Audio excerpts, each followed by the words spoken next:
All right, so Gregory is asking, what is the difference between the Trail and installing the NPSP and a dev.org licenses? So I think what you're getting at there is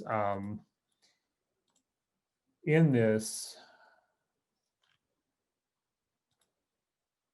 Trail, there's probably a link to install, and I'm not sure if they tell you to install in your existing Trailhead account or to launch a new playground.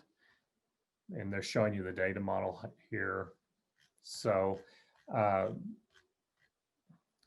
so then the main thing is, though, is that you have more than 30 days to play around with the Nonprofit Success Pack if you install it in a free developer account. Now, you can do that in any free developer account as long as you have space and the access rights to install apps.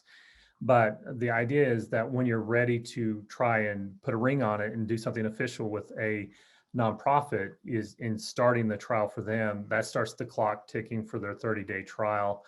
And then they mentioned that you can also request a trial extension by sending us a message, and here's the contact us link to try to get additional time. So this is where you actually have licensing that could end up incurring a cost if you're not qualified for the 10 free licenses. And speaking of that, that is something that Salesforce did many years ago, and I need to look and see. I've not taken the time to really dig into the weeds on that to see how many licenses they give away and what the stipulations are. There's some rules and regulations around that. There's paperwork that has to be submitted.